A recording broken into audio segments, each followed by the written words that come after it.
members of the jury. Does my client look like someone who can take his life? I mean, kill his wife. Damn.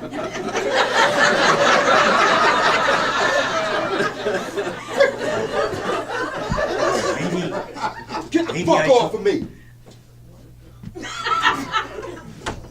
Yo, Patel, my man, what's up? You look upset. Yes, I am. But you must be devastated. Nah, man, oh, you big time. Fowler, you do realize that we lost the case. You have been found guilty of murdering your wife. Yeah, there's ways and then there's ways of losing. That's true, but man, I noticed your cunning right from the beginning. The way you cross-examined the detective, pulled out your little purple handkerchief, waved it in front of everybody. And blew my nose. Unnerved him, I thought. He never recovered. There was no need to ask questions. Yes. The jury inferred the reason for my silence. Beyond a shadow of a doubt.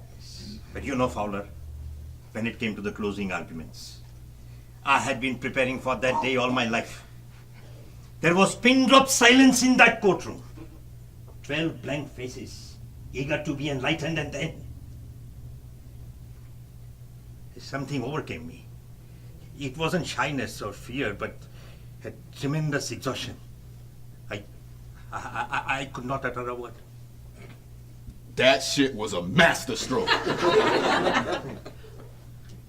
I think I will retire. Oh, man, for what? Cheer up, there'll be other cases, dog. After this, I don't think so. Unless I advise you to appeal. Nah, man, that's out of the question. Fowler, I have worked very hard on your case. Yeah, that's true. Despite the fact that you put unnecessary difficulties before me. I did. Yes. If you remember, before I talked sense into you, you were planning to plead guilty. And after all this effort I put into your case, you say, no appeal. No appeal. See, this morning, saw the governor. You had some complaint? Nah, quite the contrary. He sent for me. Oh, you went in fear. And trembling. But he turned out to be a real cheerful fellow, man. Wife and children in an ornamental frame, healthy red face. Strong smell of cologne, that Johnny Depp savage. And? He says, come in, sit down, I'm finishing up this letter. So I sit down, I start looking out the window, man. Fowler. View, yo. Fowler, if this anecdote has a point, can you please get to it? Panoramic the view was. So he finishes up his letter, he lights up his cigar. He says, well, Fowler. Is it necessary to reproduce every single sentence of this conversation? Get to the gist. Leave out the trimmings. Wasn't no trimmings, fool. This ain't Thanksgiving. Put it quite bluntly, I was being pardoned by the president. Seems the whole trial was no good. No good? Why? Man, they said the attorney that the courts gave me, an old crock, in his own words, never said a word in my defense. So the case never went before the jury. Don't you see the whole thing was a joke, man? Your artfulness, the dumb tactics, it worked.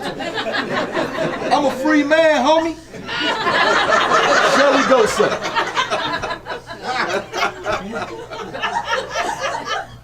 Fowler, it's unlikely that you will marry again. No. You have the clear appearance of a criminal. I mean, it's not impossible that you might commit some petty offense.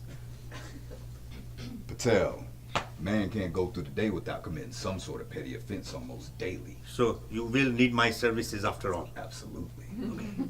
In that case, I think you should lead the way. And as your legal advisor and fixer, I shall follow at a discreet distance to iron out any tangles that you might have.